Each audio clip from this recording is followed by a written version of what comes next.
Good afternoon, ladies and gentlemen, and welcome back to What Matters Gulf Coast. Our first two guests are Quan Patterson, who is the Community Research Assistant for Project GRIP.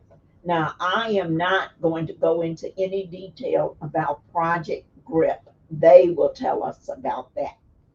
Quan is a 10 plus years, has had 10 plus years with the Army National Guard. He graduated from Williamson High School. He is a finance major at the University of South Alabama.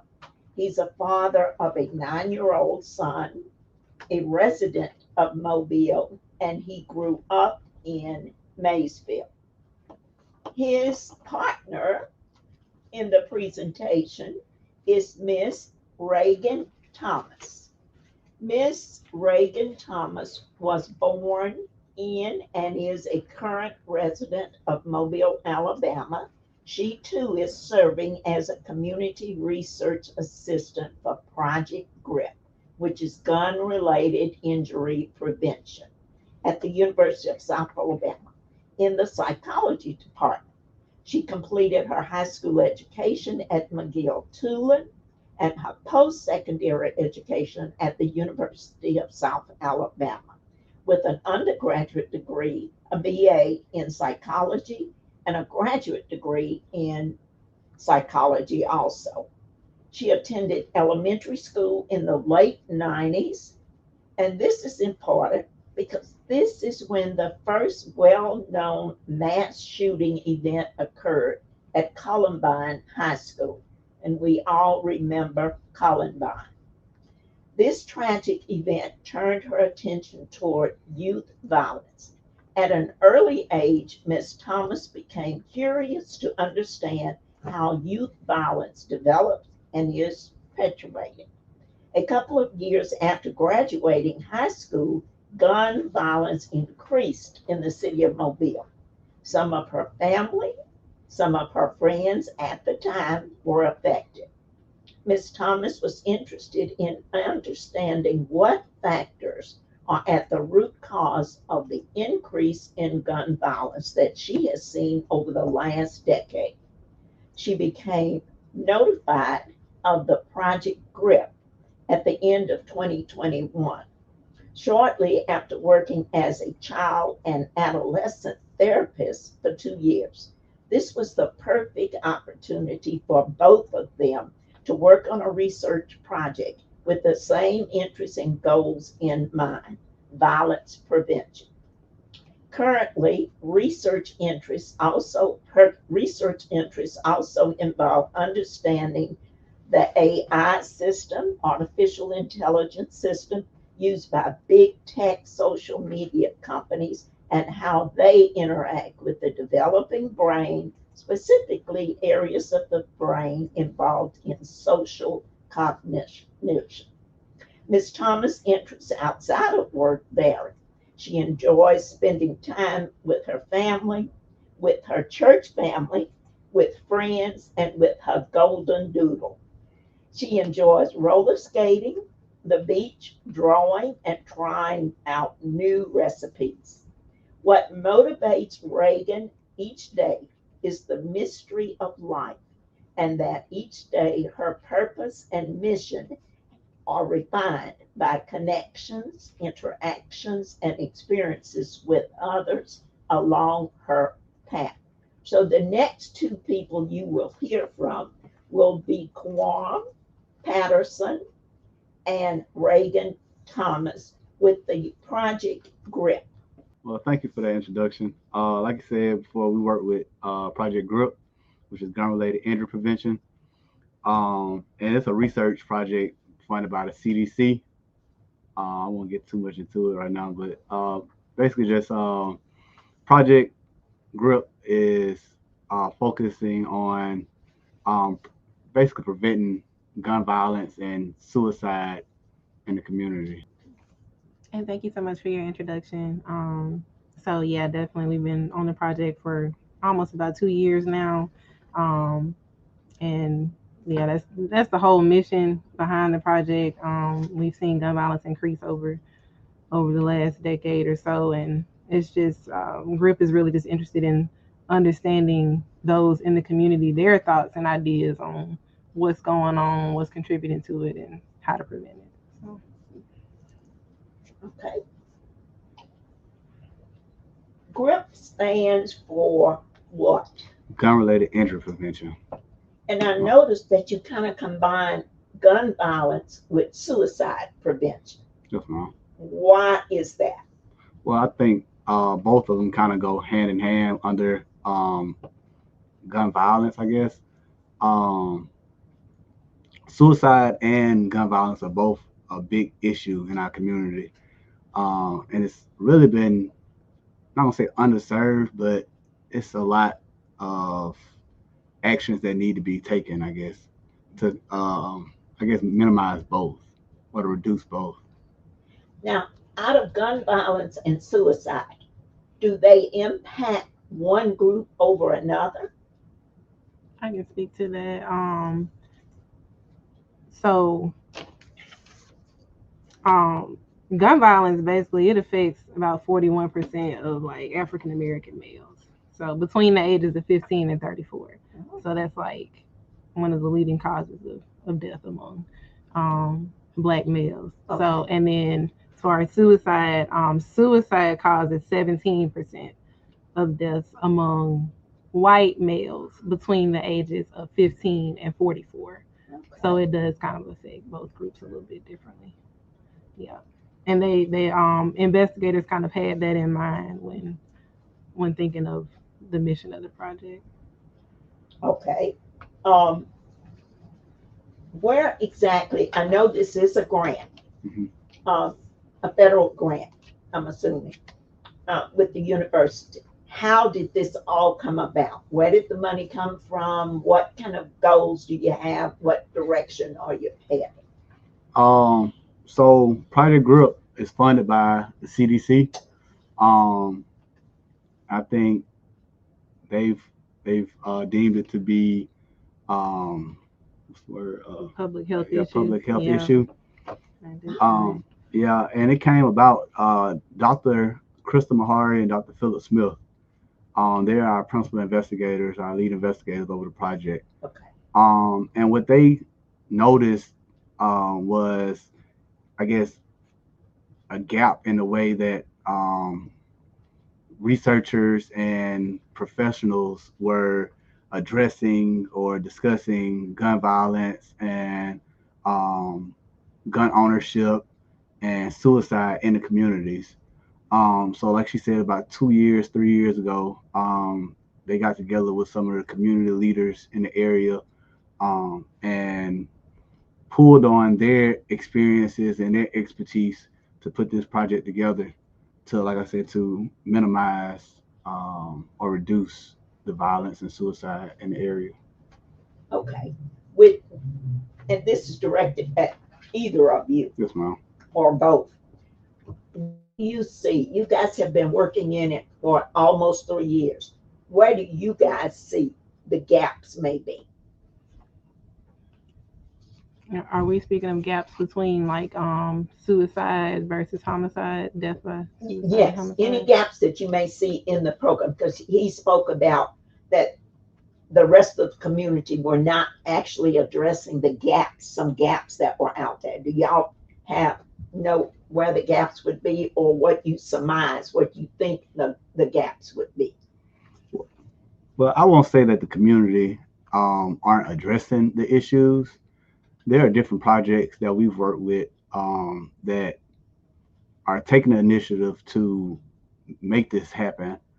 But when it comes to, I guess, from a academic standpoint or professional standpoint, that was the gap. I think, and that gap is, I guess, knowing that there is an issue, but not doing the research to figure out ways to minimize it or to reduce it, if that makes sense.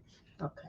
Yeah, the investigators really wanted to kind of come up with like basically speak to the community directly, those who are being directly affected, whether it's by homicide or suicide, suicidal injury, to try to understand like what are those community members saying that's contributing to these issues, Yeah. because the community would know best. Yeah. Like they Now would that's know. a different approach Yes, to Mm-hmm. actually speak to the people who were involved or the community that was involved. Because sometimes we sit over here and we make all kinds of judgments about that community that had the violence. yes, Yes, So ma'am. yeah. ma'am. Now tell me a little bit about what would a typical day for you to look like when you're working on the project? What exactly are some of the things that you would be doing? It varies. Every day is different. For me, my job is different and than Reagan's. So I work. There are two different entities to our job. You have community violence aspect of it, and then a gun owner aspect. I work in the role as a dual. I work with community violence and with gun owners. So for me, I'm out. We're attending different community engagement events out in the community doing recruitment for people because we're doing interviews with people that have been affected by gun violence or that live in areas of gun violence or are illegal gun owners. And we're just getting their perspectives on the things that's going on in the community. So for me, I'm out talking to different people, trying to get those understandings. Um, we it's a lot of networking, really, a Yeah. lot of networking in the community, a lot of following up with different leads. Reagan can talk about what she does, but it's a little different though. Yeah, so as Quan was saying, he works with gun owners because he himself does have experience with using guns. I don't have much experience with using guns, and I'm not a gun owner, but I do have family and friends that were affected by gun violence. So Yeah. because of that, um, I serve as just strictly community violence. And so I guess, for example, like today, I conducted a community leader interview where right now we're interviewing those who serve a like strong or important role in the community, whether that's like assistant principals or church leaders or Yeah. those in Congress or in Yeah. political Okay. in political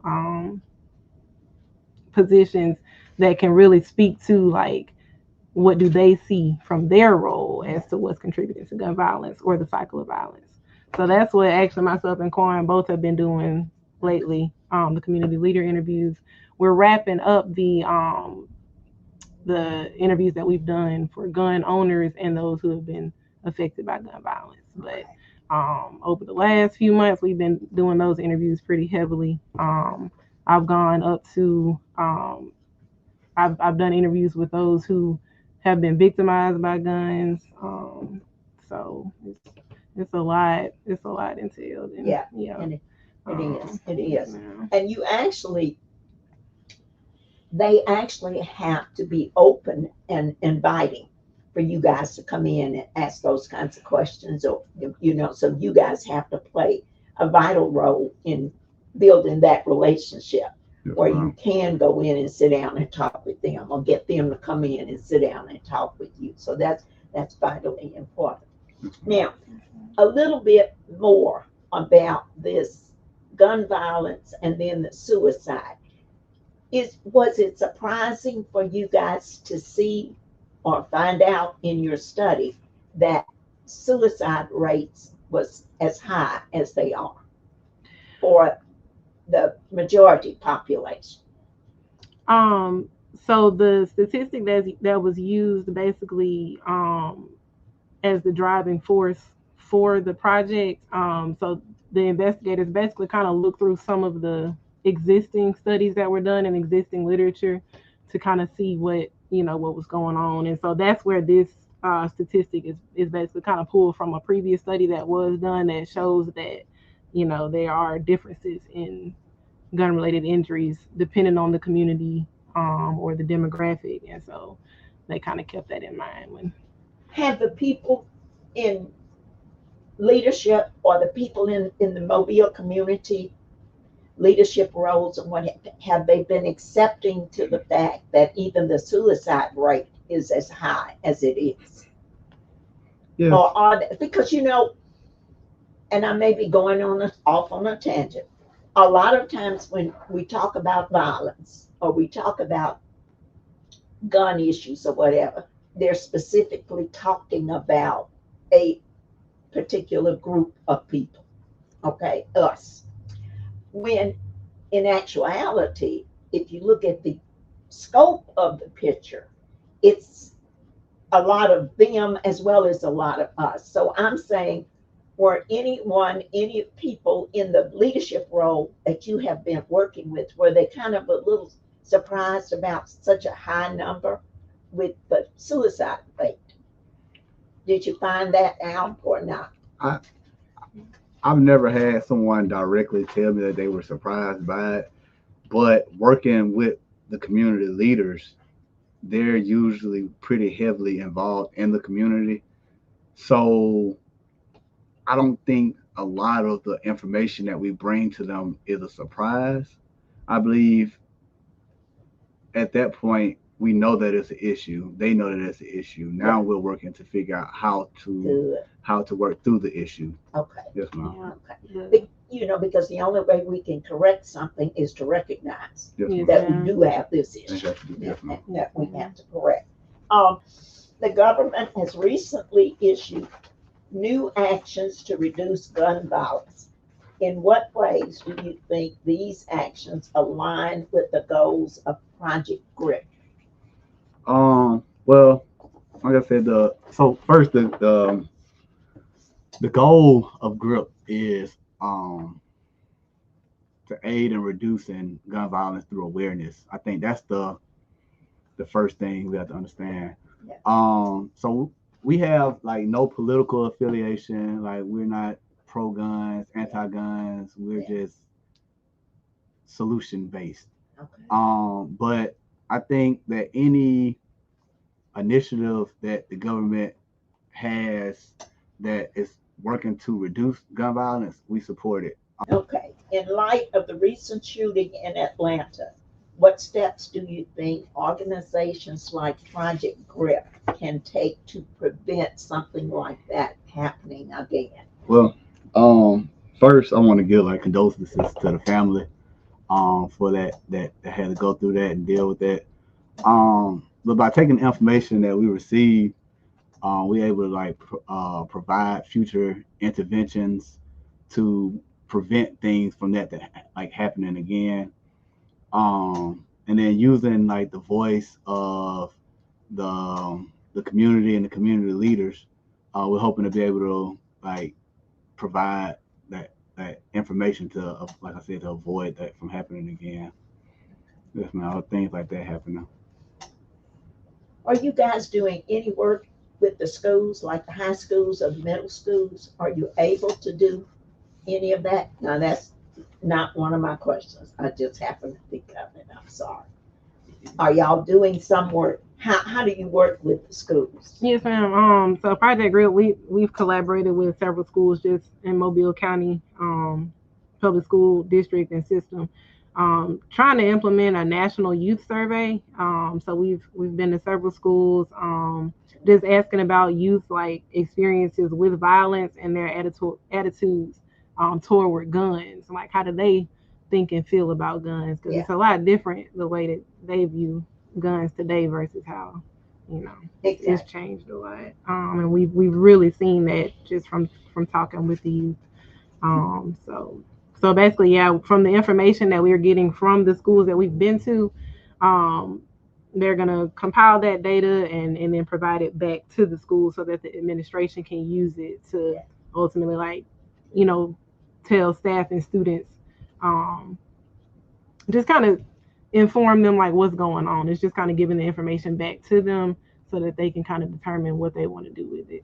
Okay. So, yeah. Great. Yeah. Success stories. Any success stories or any type of a positive change that you've seen Mm. since you guys have been working with the project? Yeah. Go ahead. For me, I've seen. I know we're not done doing interviews yet, so the investigators haven't really just run the data yet. But just doing the interviews and talking to participants and those who have been directly affected or lost family members, just like some of them being able to tell their story and just talk about what happened, like seeing the just kind of seeing that them being able to open up about these difficult situations and Yes. traumas Yes. in their life, you Yeah. know, Yeah. and a lot of them will tell us directly like this has helped, the interview helped to just be able to talk Yeah. about it. So Exactly, And I because think, that's a very traumatic experience, and it's difficult sometimes for people to open up and talk about it. So yeah, that definitely is a success. You yeah, guys have been able to get them to open up and talk about something that has been very, very painful to yeah. them. I think when we talk about change, you have to understand that it's a slow but steady process. We deal with people from 13 to 70 plus on a daily basis, Yeah, and I like to think that each person that we interact with is impacted by it in some type of way, even if it's just like talking to them about the awareness and they recognizing that gun violence is a problem or suicide is a problem in our yeah, community. So I think that everybody that we talk to and have like a positive interaction is a positive story or yeah. a success story for me. That's yeah, good. Mhm. so even That's some good. of even some of like the teenagers that we talk to who are kind of currently like in it, Mhm. like kind of um just lost when it comes to how to defend or protect themselves. A lot of them, just kind of being able to just talk to them a little bit, even Yeah, after the interviews, and yeah, kind of give them a little word of like, be safe out here, like, exactly, It's watch your surroundings. kind And, of showing that exactly, we care. yeah. exactly. I think that's the a lot of you'd be surprised how many people don't think that somebody cares about them. And when we go in, um, I was remember talking to Reagan after doing an interview, and it beat me up to not say something about the things that he was saying. And from then on, every time I have an interview with somebody, like if I feel the need to say something that might be positive, just showing that I care, Yeah, I make sure I say it so, because you'll be surprised. Like I said, how many people think that they're out here by themselves and don't have anybody that care for them. exactly. And even though they might not know me, they see me as a black male doing Yes, something positive in the yes. community, and I care just a little. It might change somebody's Exactly, perspective. exactly. You guys are excellent, excellent role models for them that you're working with. They Yes, ma'am. certainly are. Tell me, anything, and this will be my last question. We'll kind of wind up. And if you guys have anything you want to say after that, then please feel free. Okay. What have you discovered or have you found out that is uh, something unusual, something surprising, something you didn't think would happen and it happened, or you didn't think was so and then you find out it to be so? Anything in particular? Some unusual something or something that you just, For me, I think surprising. I was surprised when I first started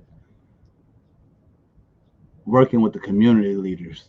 Um, how many black men out here really are working to make a change? yeah, I think growing up in the area that I grew up in, I didn't have many positive role models in my life. yeah, Stuff at the church. That was probably, and even then, you know, but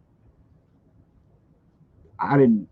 I was very surprised about that, and I'm happy to see it. yeah, Don't get me wrong. I'm very good, happy to see it. yeah, It was just a shocker to see how many black men are really out here supporting the youth and wanting to make a change and yeah, are actually doing it. You yeah, know what I mean? yeah. That was my thing that really surprised me the most.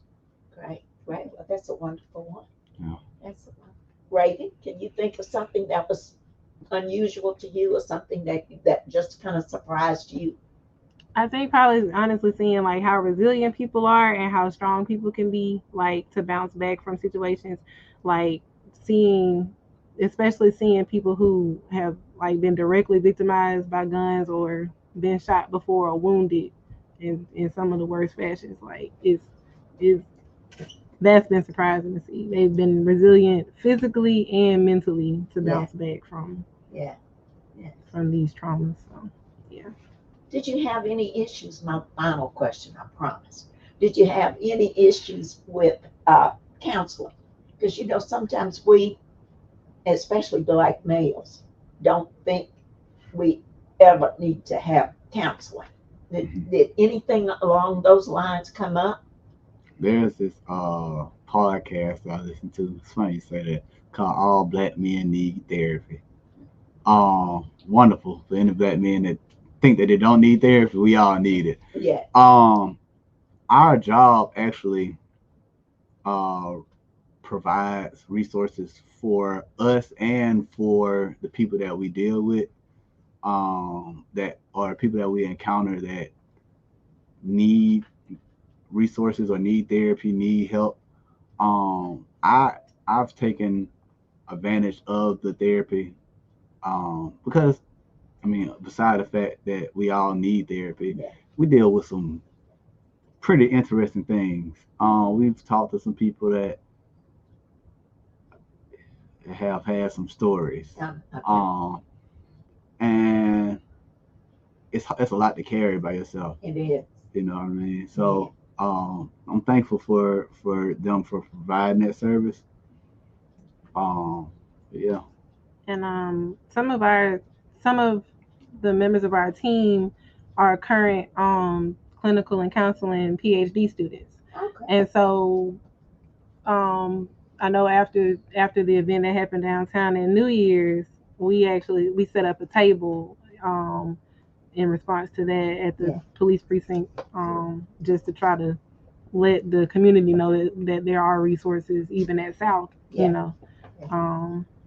So That's right. yeah. That's correct.